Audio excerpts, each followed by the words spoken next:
Welcome to the Play Legit Podcast, number 15. I want to start off right now with Mad Max. That's coming out in the month of September. They actually scrapped the PS3 and Xbox 360 version, so it's only coming out on PC, PS4, and Xbox One. Techland did that with Dying Light, and I just think instead of putting out a half-ass port or something, just something that's not going to be as good, why even put it out? Why waste people's time with something that is not even going to be close to the same caliber? Tina Turner music needs to be playing all through the game, obviously. The Mad Max movie is up there high on my list of things I want to see, in my opinion, maybe even a little bit more than Avengers. Just a little bit. I mean, obviously Avengers are still up there, but that's how excited I am to see Mad Max.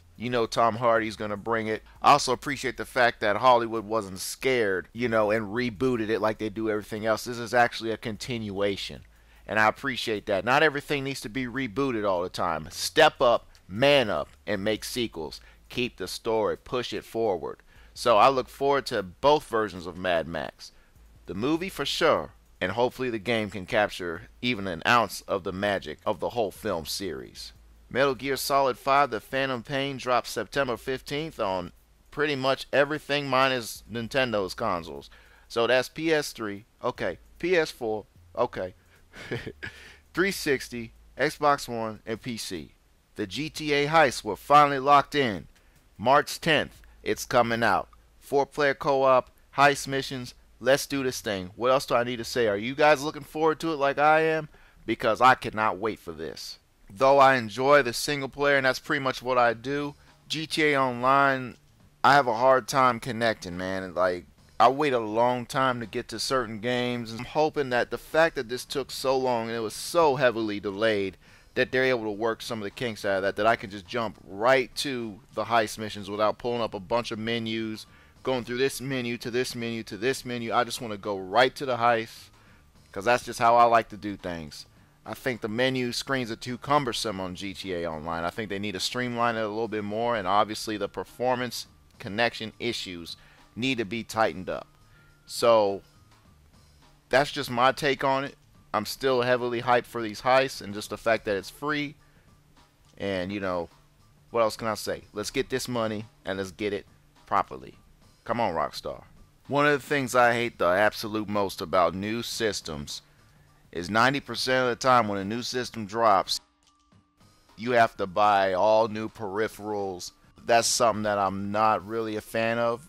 So it was refreshing to hear that Rock Band 4 was announced on PS4 and Xbox One, and indeed, all your stuff can be used on the new system. So wipe the dust off, bring them back out. All your instruments are compatible. That is fantastic news. And also, your previously downloaded music can be carried over to this game as well. Now that's like over 2,000 tunes if you bought all the DLC. So this is crazy, man. This is going to provide a lot of hours of entertainment. You're getting better graphics. You're going to get more new songs. I mean, how can you hate on that?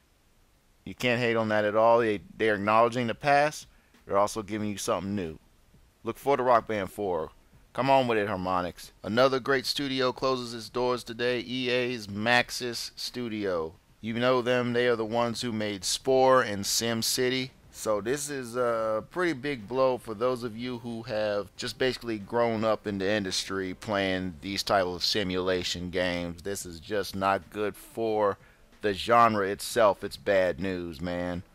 What do you guys think about Maxis? I know my PC people out there, I really want to hear from you all about this closing. It just adds to another list of studios that EA has shut down. I sorely miss Pandemic, man. The Star Wars Battlefront 2, I mean, I'm looking forward to 3. Of course I am. Who isn't? But the fact that Pandemic isn't behind it completely now, I still think about that in the back of my mind. Man, I miss Pandemic. I miss the first Mercenaries. Stuff like that, So, and it sucks. I mean, most importantly than any of this, it sucks, if people are losing their jobs. Hopefully they will be still employed with EA. But how EA rolls, so that's up in the air. This is huge for the indie community. is going to be free. Unreal Engine 4 is for everybody. Big ups to Epic Games for making this possible. This really opens up the floodgates for any developers who want to make their game look good. Probably the biggest news of the entire week. If you guys have not been watching Better Call Saul, you need to do that, because this show is so good and so well written. It stands alone as its own series. I mean, it's a Breaking Bad spinoff, and it's definitely a spinoff because it has its own unique set of characters. Some of the scams that he pulls on people even at this early stage in the game is just hilarious. But I'm fully caught up on the show, and then the last episode that aired on Monday was just absolutely hilarious. Mo and I was calling each other Mo Chocolate, and we were just laughing about it. Guys, if you've seen the episode, talk to me about it, because I mean, I really thought it was hilarious, and this show is really gaining momentum in my eyes. I hope that they renew it, have more episodes for the next season. This is awesome. Right now, I want to talk about the new Dragon Ball Z movie that's coming out. We see that Frieza has returned. We see that Frieza will have a golden transformation. What do you guys think about the transformation? I'm wondering if there's going to be something else other than just the gold. Like maybe they're just showing you that, but then he does something else. If that's it, I'm not necessarily impressed, but I'm not upset either.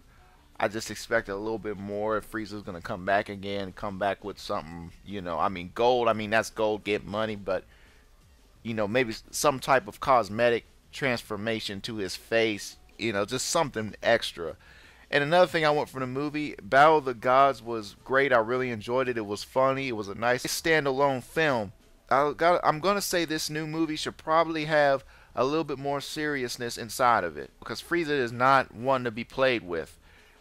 And another thing I'm hoping too is that people other than Goku and Vegeta will get their stuff in too. I want to see Krillin take out some people, because Krillin, I mean, even though they get beat up by the big top dogs, they are still world-class fighters. So let's see them get some action and beat some of Frieza's lower tier goons. Let's see them get something going. Let's see Yamcha do something. Let's see Tien do something. So let's get more of the Z fighters involved, and let's just see this film go hard. I mean, the comedy was great in Battle of Gods, but let's see some more just intensity out of this film, in my personal opinion. I'm here to talk about something that really just pisses me off, and let me tell you what that is. There's a lot of DLC that pisses me off. That's nothing new. You all know that since the website has started. That's what I've always been about, and that's not going to change. But this particular brand of DLC that really bothers me are clothing packs in first-person shooters. How are you going to see it half the time? If you're in first person, if they're wearing a glove, maybe you'll see that. But you're paying for full costumes that you're barely going to see. That to me is one of the biggest hustles on here. I will not support that. So that really ticks me off, man. What do you guys think about Cosmetic DLC? You know, for some of these games like Dead or Alive, there are so many costumes anyways. So when they come with more, you know, that's not going to be free to make happen. I think they need to cut down on those myself. But that's at least I can kind of see. Still not buying it. Y'all know how I roll. But I can kind of see it. But not with a first-person shooter, man. Not with a first-person game in general. That makes no sense to me, man. I really can't stand that. I get so frustrated with the limited usage of the Rare brand. It was announced that Shovel Knight for Xbox One will feature appearances by the Battletoads. That's pretty freaking cool, man. What else can you say about that? It's also bittersweet for me because we still have not had a formal announcement from Microsoft that a traditional Battletoads game has been released. How long have they owned this IP? We should have had something. We should have had at least 3 Battletoad original games at this point. I'm talking about from the Xbox One years when they had Grabbed by the Ghoulies. Where was Battletoads then? Guys, it's like beating a dead horse. I'm just tired of talking about it. I'm tired of not seeing anything happening. I'm tired of them not listening to us. Why is it taking so long? Ugh. I actually picked up LA Machine Gun's New York Gunblade for the Wii. I did not know that they ported it to the Wii. These are arcade classics right here. Shooter games, lots of fun. Brought back a lot of memories. it was a lot of fun for me because I actually have an arcade that's near me that had some of these games, so I actually got to play them. It helped refresh my memory quite a bit. And this is just a genre that I think is one of the more untouchable genres in gaming history. Thanks everybody listening to the Play Legit podcast. This has been KJ. I appreciate y'all for listening today, tonight, whenever you were listening. Stay real, stay on point, and we'll catch you back here next week.